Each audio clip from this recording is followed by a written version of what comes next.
Welcome to Stuff You Missed in History Class, a production of iHeartRadio.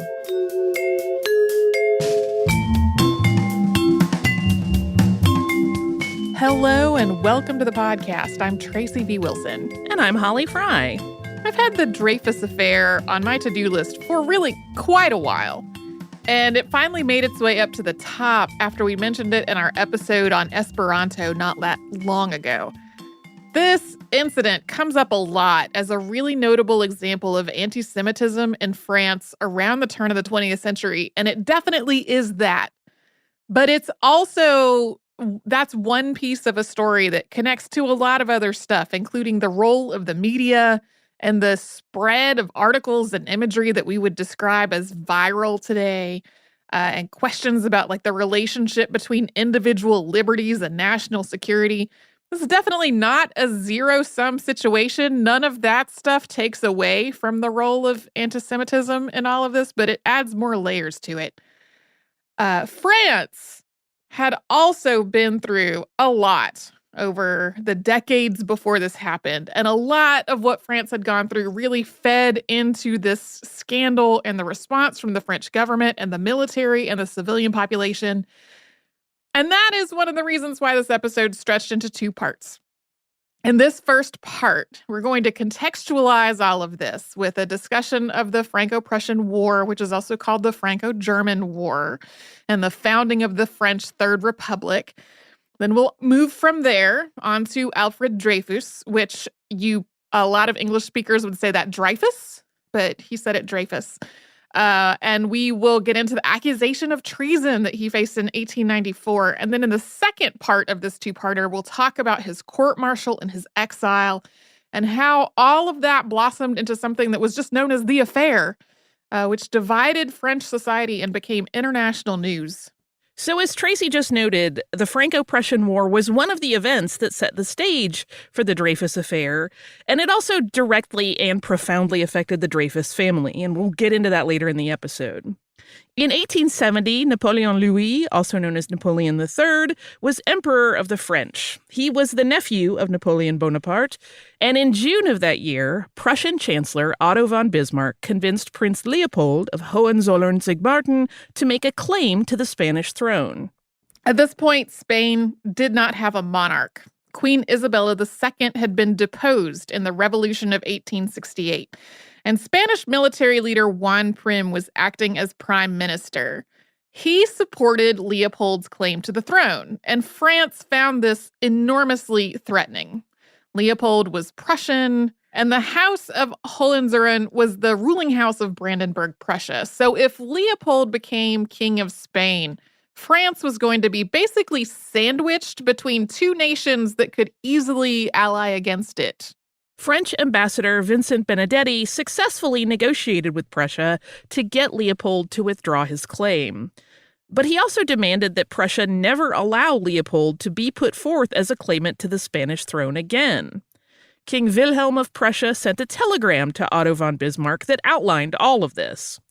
Bismarck edited this telegram to make it seem as though France had deeply insulted Prussia and then published it, basically attempting to goad France into declaring war. And this worked. Napoleon III's military advisors thought that France was equipped to defeat Prussia without a lot of difficulty. And so France declared war on July 19, 1870. But then several other German states allied with Prussia, and together their armies vastly outnumbered the French military force. These newly unified German states under the helm of the Prussian army were way more efficient and better coordinated than France's force was when it came to actually deploying the troops. So, unsurprisingly, this went incredibly poorly for France. Napoleon hoped to be killed at the Battle of Sedan on August 31st. He survived, he surrendered, and he was deposed on September 4th, at which point the government announced the establishment of the Third Republic. But this new government refused to accept Germany's conditions to end the war, so Germany lay siege to Paris beginning on September 19th, 1870. Paris was under siege from then until January of 1871. The German forces cut off the city's food supplies and people started to starve. They also ran out of fuel, and this was the winter. Eventually, the German army started shelling the city, and when Paris finally surrendered on January 28th, a lot of the people who were living there, especially the working class and the poor who had been affected the most by this siege, they felt abandoned and betrayed. There had been almost 50,000 civilian casualties during the siege, and the people who lived through it had survived months and months of just incredible hardship. This compounded existing unresolved frustrations and divisions in Paris and in France as a whole. Many people in France's more rural regions were royalists, and consequently, royalists held a majority of seats in the newly established National Assembly. Conservative Adolphe Thiers was heading the assembly, which was meeting at Versailles, further reinforcing fears about the possibility of the restoration of the monarchy among the people who did not want that to happen. In the face of a potential uprising in Paris, Thiers ordered the National Guard that had defended Paris during the siege to be disarmed. And when troops started removing cannons that had been placed around Montmartre to defend the city, people started fighting back. Paris formed its own rival government, the Paris Commune, and that formed on March 18, 1871. Its leaders included anarchists, socialists, communists, and Jacobins, united in their opposition to what they saw as a conservative royalist assembly. Similar rebellions followed in other cities around France, but those quickly fell apart or were suppressed. But Paris held municipal elections, and the communards tried to implement a whole series of reforms, including limiting the power of the Catholic Church, protecting the rights and pay of workers, ending child labor, and expanding rights for women. On May 21st, Thiers dispatched troops and volunteers from the country to put down this uprising. And this led to the deaths of 20,000 Parisians and about 750 government troops. And there were also tens of thousands of arrests. Thousands of people were deported. In response, people set fire to multiple buildings in Paris, including the Tuileries Palace. By the end of the Paris Commune, France had also formalized its peace with Germany through the Treaty of Frankfurt. Germany took control of Alsace and part of Lorraine, which had previously been French territory. France also had to pay an indemnity of 5 billion francs, along with other costs, and that left the country deeply in debt. And on January 18, 1871, King Wilhelm I of Prussia was named Emperor of Germany, with that taking place at Versailles. So this was all financially disastrous and just humiliating for France, while also unifying multiple German states into one nation, which had been Otto von Bismarck's intent from the beginning. Over the next few years, France really tried to recover from all this. The National Assembly passed a collection of laws in 1875 that together essentially formed a new constitution for the Third Republic. It established a bicameral legislature with a Senate that was elected every 9 years by mayors and councilors, and the Chamber of Deputies that was elected every 4 years by male citizens. And at first, monarchists held the majority in this new assembly, but Republicans eventually came to power. And then, of course, the response to that shift in who was holding seats in these bodies, the response to that depended on which side you were on between the monarchists and the Republicans. Even as the Republican government got onto more solid footing, there were still a lot of unresolved tensions and divisions that were lingering after the war, the siege, and the Paris Commune. Between Republicans and monarchists, between Paris and the provinces, between the church and the secular community. These conflicts sort of just went on and on.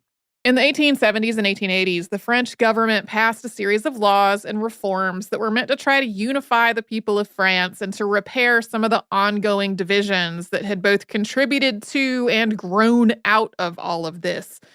In 1881, a law replaced a collection of earlier laws that related to free speech and freedom of the press. It generally expanded on those freedoms. This, combined with public education reforms, increased literacy, and new printing technologies, and it led to a proliferation of newspapers that were widely read and widely distributed all through the country. This expansion of the French media would go on to play a huge role in the Dreyfus Affair. During these years, the French government also passed new laws related to civil liberties and freedoms, and the relationship between the church and the state.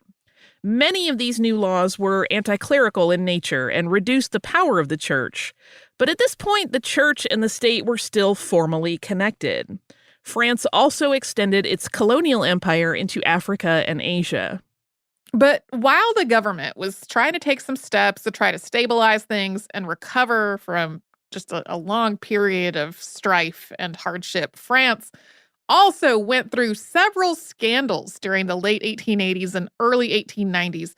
We're not going to talk about all of them, but a couple in particular both grew out of and fed into anti-Semitism in France, and then that all also fed into the Dreyfus Affair. And we're going to get to that after a quick sponsor break.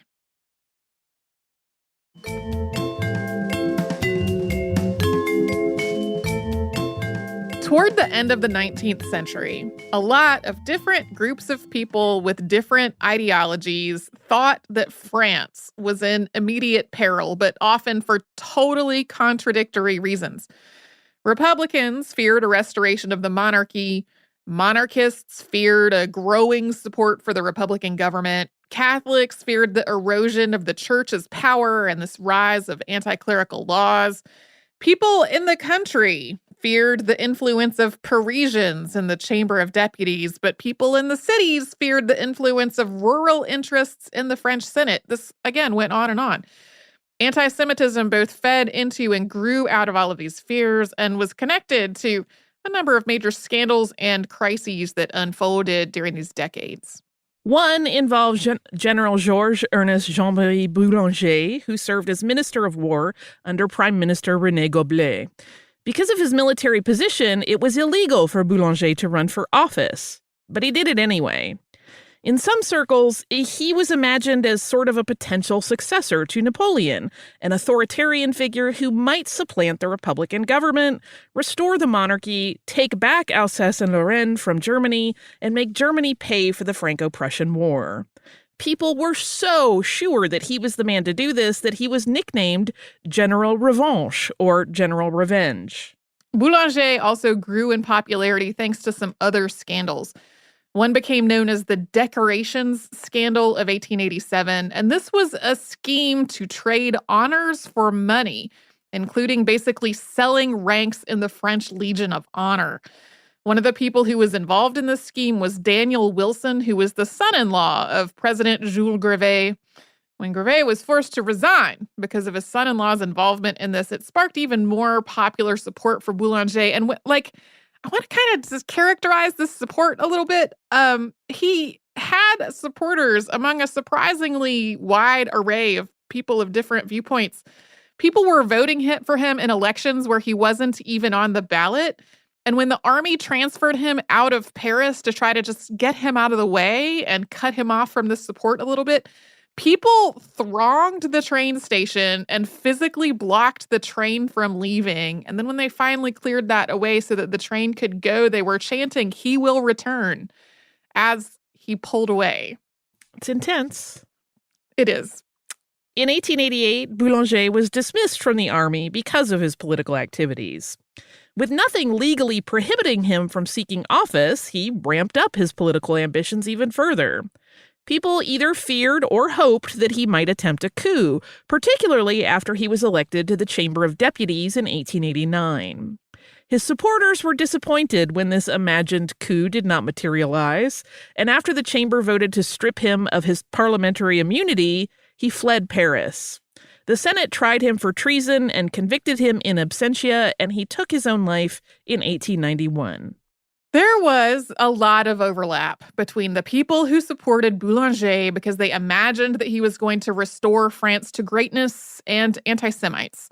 The same newspapers that were printing a lot of pro-Boulanger propaganda were also printing anti-Jewish propaganda, including Boulanger propaganda that was itself anti-Semitic. Some of the places where this was happening had few, if any, Jewish people actually living there. So people were kind of constructing an imaginary enemy to blame for every perceived ill and threat.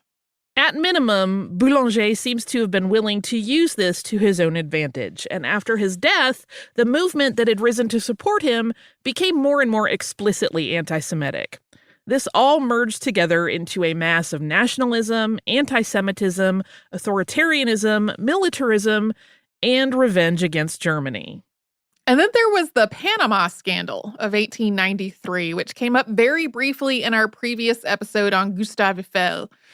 After raising huge amounts of money, including through a lottery that had been approved by the French government, the French Panama Canal Company went bankrupt. The people who lost all of their investments in this included about 500,000 ordinary middle-class French citizens. There were also allegations that more than 150 members of the French parliament had taken bribes to cover up what was happening and to try to keep the Panama Canal Company afloat. A parliamentary commission of inquiry was convened, and numerous members of the government were prosecuted or forced to resign during the investigations that followed. One of them was Émile Loubet, Premier and Minister of the Interior. Investigations also revealed that the French Panama Canal Company had already been essentially bankrupt before its huge round of fundraising and the subsequent mismanagement of those funds. None of the prominent investors involved in all of this were Jewish, nor were any of the board of the French Panama Canal Company. But various people who had been involved in the bribery scheme or had acted as liaisons between the government and the Panama Canal Company were Jewish. This included Baron Jacques de Reinach and Cornelius Herz, who were both of German Jewish descent. Anti-Semitic newspapers focused primarily on these two men in their coverage, even though they were just two figures in a massive scandal of mismanagement and deception. In addition to the illegal and unethical activity going on, this reinforced anti-Semitic stereotypes and conspiracy theories. Anti-Semitic newspaper La Libre Parole, which was founded and edited by Edouard Drumont, framed all of this as a widespread Jewish conspiracy that involved banks and secret control of the government. And this was further compounded by the existence and the activities of the Rothschild banking family, which was Europe's most famous banking dynasty and was also of German Jewish descent. The Rothschild family had become quite powerful thanks to being able to make loans to nations and governments, and this included 2 large loans that were issued to France in the wake of the Franco-Prussian War. In addition to the spread of anti-Semitic conspiracy theories, this whole incident had a meaningful impact on France's most notorious anti-Semitic newspaper. Drumont had funded La Libre Parole using money from the sale of an anti-Semitic book that he had written called Jewish France. Its circulation remained fairly small until Baron Jacques de Reinach provided Drumont with a list of all of the members of parliament that he said were involved. Reinach allegedly did this in exchange for the paper covering up his own involvement in the scandal in its reporting.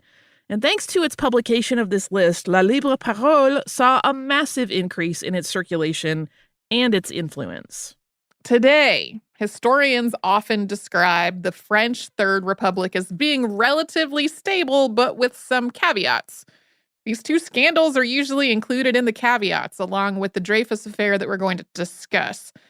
The Republic also went through a series of fairly brief administrations between 1870, when it was established, and 1940, when France fell to Nazi Germany during World War II. The Chamber of Deputies was responsible for choosing the Ministry of France, and because there were so many different parties and divisions within the Chamber of Deputies, the ministries that they created often lasted for less than a year before being replaced. So when you read quick summaries of the French Third Republic, it's often summed up as stable in spite of a series of short-lived governments and a couple of major scandals. It's stable with air quotes. Right. But as people were living through it, especially in the late 19th and early 20th centuries, they did not feel stable at all. It felt unstable, and it often felt like it was on the precipice of disaster.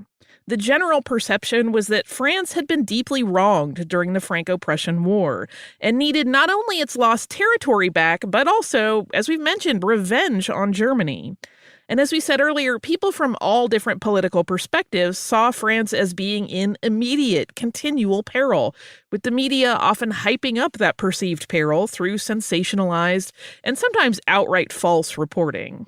And all of that finally brings us back to Alfred Dreyfus and the scandal that further divided an already divided France. And we will get to that after a sponsor break.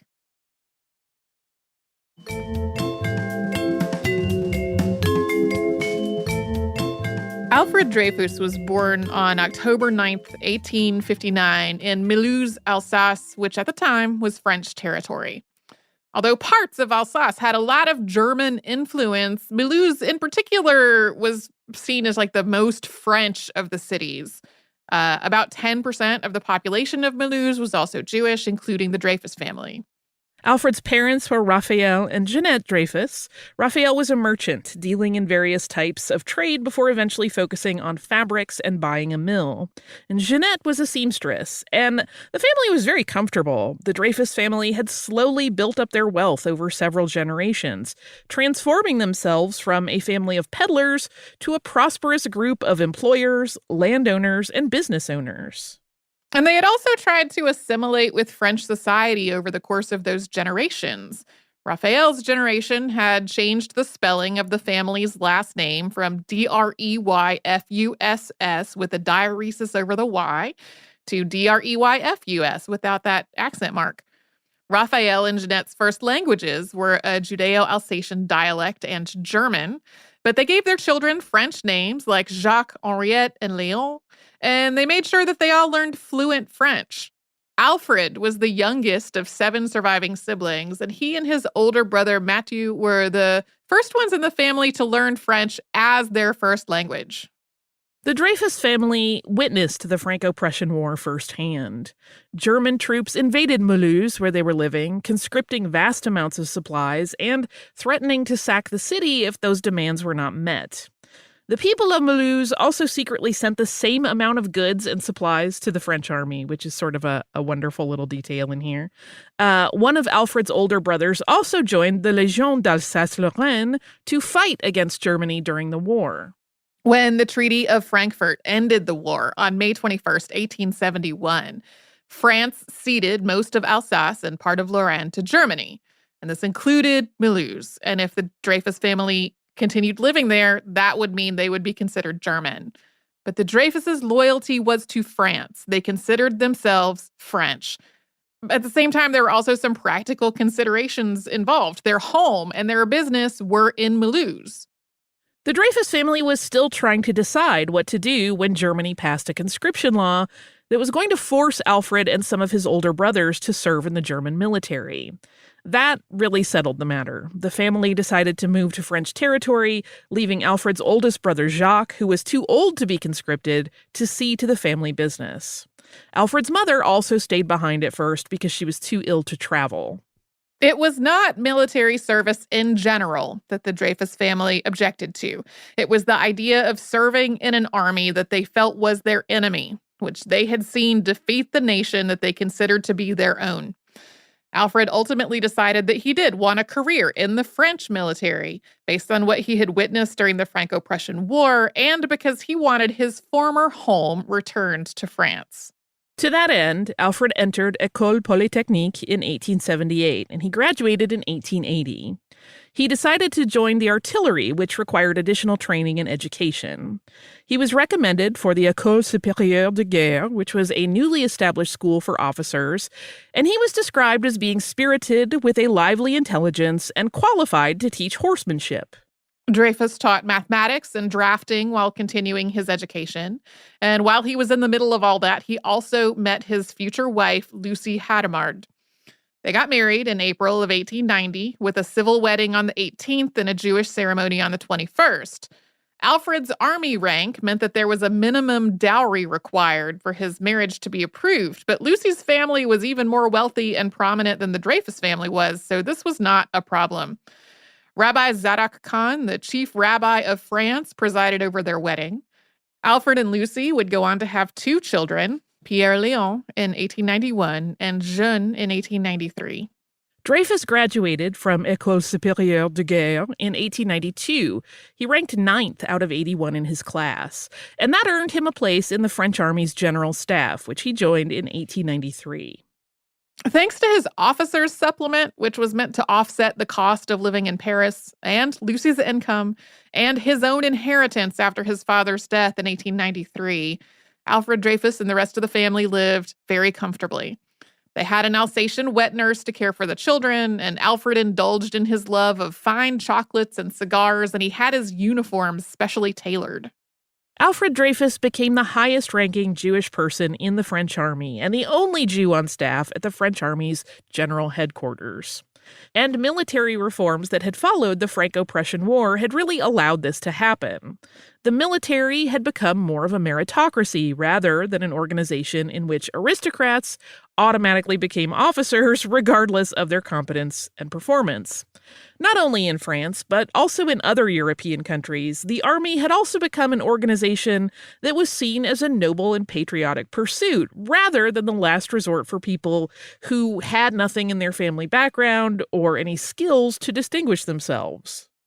But this shift in the French military also meant that Dreyfus didn't always fit in with his peers and with older officers.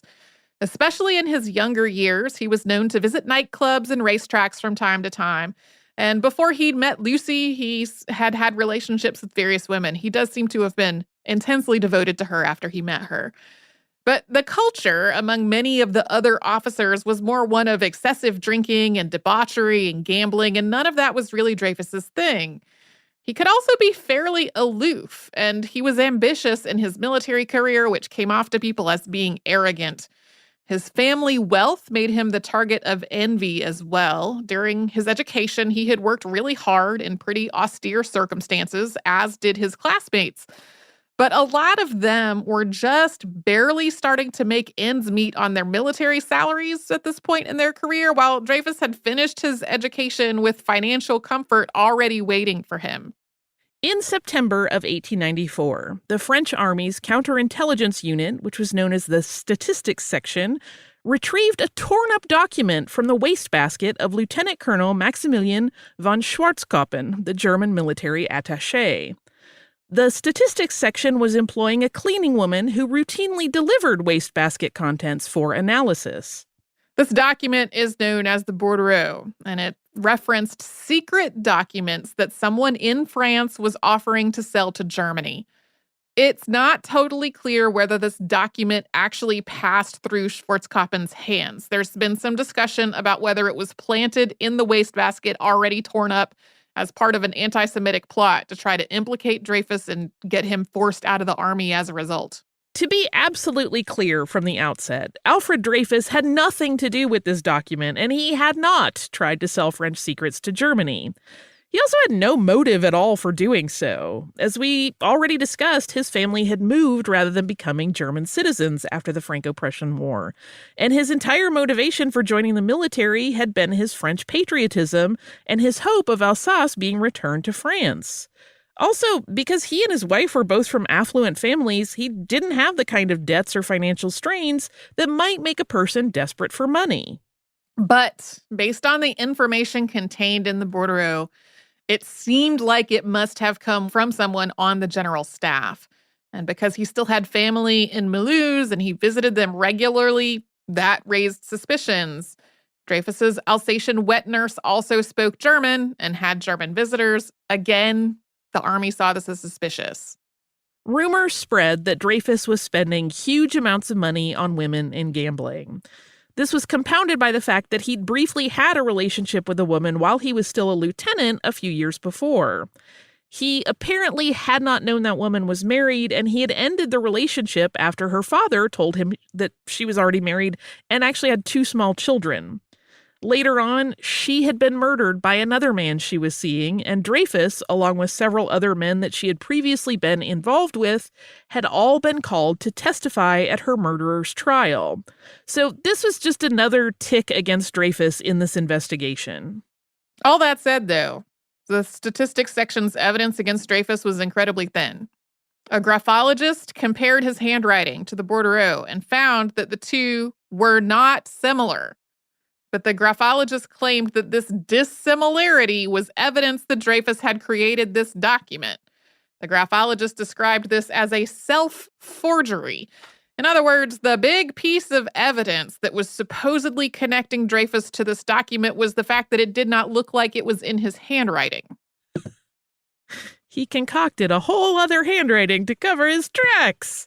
All of the stuff that we talked about in the first 2/3 of this episode meant that France was particularly primed to just believe that Alfred Dreyfus was guilty, and that his guilt was a sign of a much greater crisis and a serious existential problem for the nation.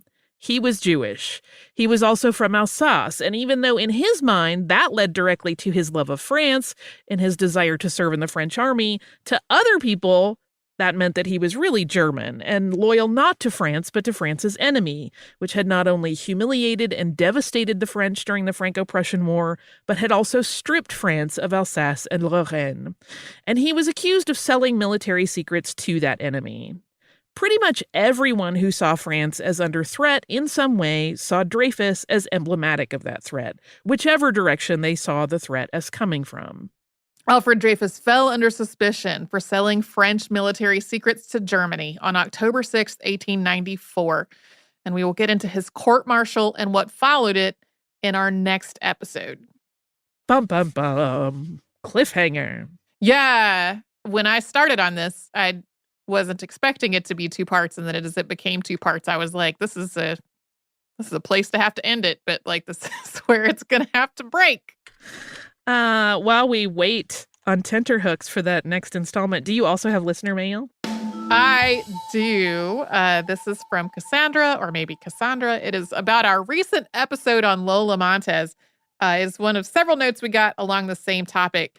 And Cassandra says, "Hi, Holly and Tracy. First off, I love your podcast and have been listening to it for the past few years. I just recently listened to the episode about Lola Montez. You kept mentioning how everyone said she was beautiful, so I decided to Google her. And when I plugged her name to Google, the song Lola Montez by Volbeat appeared. I've heard that song many times before. In fact, it's a liked song on my Spotify playlist, but honestly, I can't understand a word the lead singer is saying, so I just bob my head to the beat and enjoy the tune. When I realized the title to this song, I looked up the lyrics, and it's basically a synopsis of your recent podcast. I thought this was so funny, as I've heard this song a million times and never knew what it was really about. Thanks for broadening my musical background, Cassandra." So thanks so much for writing this note. We heard from a lot of people who told us they were disappointed that we did not mention this. That song is actually the background music in the Dickinson story arc that we talked about a little bit in the episode and more in the behind the scenes about Lola Montez. And I just forgot to mention it. It is basically a song about Lola Montez. And I do also enjoy it. So thank you, Cassandra, for giving me the chance to add that into the episode. If you'd like to write to us about this or any other podcast, we're at historypodcast@iHeartRadio.com.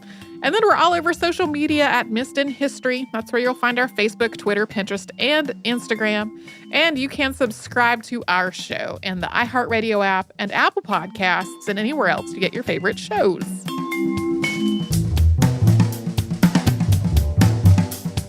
Stuff You Missed in History Class is a production of iHeartRadio. For more podcasts from iHeartRadio, visit the iHeartRadio app, Apple Podcasts, or wherever you listen to your favorite shows.